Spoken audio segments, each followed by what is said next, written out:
Assalamualaikum warahmatullahi wabarakatuh. Jumpa lagi bersama saya Ari Naran, tetap di podcast Pertanyaan dan Obrolan Dunia Kesehatan.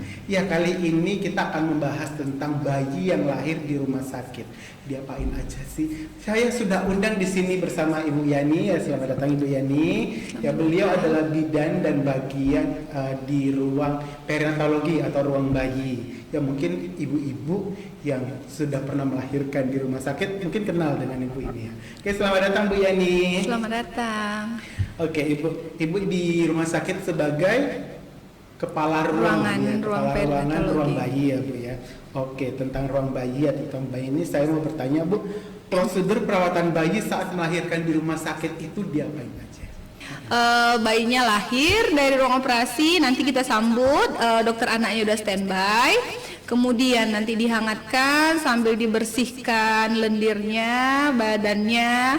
Kemudian bayinya ditimbang, kita identitas. Setelah itu nanti kita hangatkan ke ruang bayi. Setelah kita hangatkan ke ruang bayi, ibunya nanti keluar dari ruang operasi. Kita IMD namanya, inisiasi menyusui dini. Iya. Atau belajar menyusu. Belajar menyusu tepatnya, sampai dia menemukan puting ibunya. Setelah itu baru kita hangatkan kembali. Oh gitu. Gini Bu, itu kan kalau operasi kan mereka ada yang pakai BPJS atau melahirkan pakai BPJS. Itu kalau pakai BPJS bayinya kan baru lahir nih. Itu bisa nggak pakai layanan BPJS? Bisa, sangat bisa. Jadi bayi kita tuh nanti kita yang nguruskan, perawat bayinya yang nguruskan. Nanti dikasih tahu sama pendaftaran, diminta syarat-syaratnya, dilengkapi data-data bayinya, diuruskan sama pihak Kesmik. Nanti kita setelah itu kita kasihkan ke pasiennya BPJS-nya. Oh, ke keluarganya yang lain. Iya. Ya? Baru bisa pakai BPJS. Iya, betul sekali. Oke. Kalau untuk bayi yang bermasalah artinya di luar melahirkannya di klinik atau di rumah sakit lain, kan bermasalah nih, kita kirim tuh ke Permata Hati itu. Apakah itu bisa? Bisa. Jadi bayi-bayi yang lahir di luar atau bayi yang bermasalah dari bidan atau klinik-klinik tertentu bisa dirujuk. Nanti biasanya itu ditelepon dulu ke perinatologinya atau ke IGD. Nanti kita rawat, nanti konsul dari dokter anaknya, dan kita rawat di ruang perinatologi. Oh gitu. Terus gini Bu, kalau kan kita ada ruang anak, ada ruang bayi, ya kan. Pasien yang hanya masuk ke ruang bayi itu pasien bayi usia berapa? Yang masuk di ruangan perinatologi itu di usia 0 sampai 28 hari karena kita ada rawatan connect. Tapi ada ketentuan tertentu juga yang bisa masuk di ruang bayi atas rekomendasi dokter anaknya, seperti beratnya kurang atau dia sesaknya tak teratasi di ruang rawatan, bisa dirawat di ruang bayi. Oh, walaupun dia usianya udah lebih dari setahun. Iya. Ya? Oh, nggak, kalau setahun tuh jarang, biasanya bulanan. Bulanan ya, hitungannya bulanan ya. Terus ini, saya sering sih mendapat pertanyaan dari ibu-ibu tentang bayinya yang baru keluar dari rumah sakit itu apakah divaksin atau tidak. Nah, sebenarnya bayi yang lahir ini apakah sudah langsung divaksin di rumah sakit atau bagaimana? Dan kalau divaksin itu vaksin apa saja?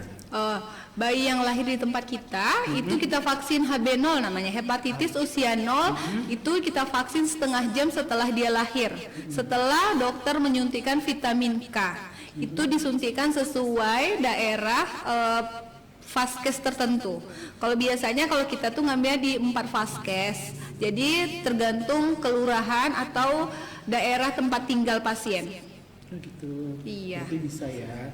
Terus untuk ini, kalau bayinya di inkubator nih, kemudian ibunya itu di ruang rawatan, itu prosedur menyusui bayinya itu bayinya dibawa atau orang tuanya yang datang ke perinatologi atau bagaimana? Kalau bayi sehat, bayinya tuh 4-6 jam setelah kita hangatkan lahir tadi, kita antar ke ruang ibunya menyusui kembali. Yang pertama tadi kan IMD. Setelah itu 4-6 jam kita susui ke kamar ibunya. Dengan kondisi bayi sehat, kalau misalnya bayinya dingin atau sianosis itu kita tunda. Dan kalau misalnya bayinya patologi atau sakit, itu memang di ruang bayi. Apabila ibunya sudah sehat atau pemulihan lepas infus, ibunya yang datang ke ruang perinatologi. Oke. selanjutnya nih, kan tadi kalau bayinya dimasukkan ke ruang perinatologi, kemudian bayi yang seperti apa sih yang boleh ditidur atau tidur bersama ibunya? Bayi yang sehat tadi, Bayi yang sehat, iya, dengan kita lahir dia sehat, kita observasi 4-6 jam, setelah itu kita mandikan, kita antar ke ruang ibunya. Tetapi walaupun dia di ruang ibu, kita kontrol 3 kali sehari sesuai shift dinas. Oh gitu ya. Oke, terima kasih Bu Yani, mungkin itu saja pertanyaan dari kita untuk tentang perinatologi ya. Bagi sahabat PH yang ingin bertanya tentang bayi, boleh saja nanti WhatsApp kita di nomor-nomor ini ya. Oke, saya akhiri. Wabillahi taufiq walhidayah. Wassalamualaikum warahmatullahi wabarakatuh. Waalaikumsalam Terima warahmatullahi kasih Bu wabarakatuh. Yani.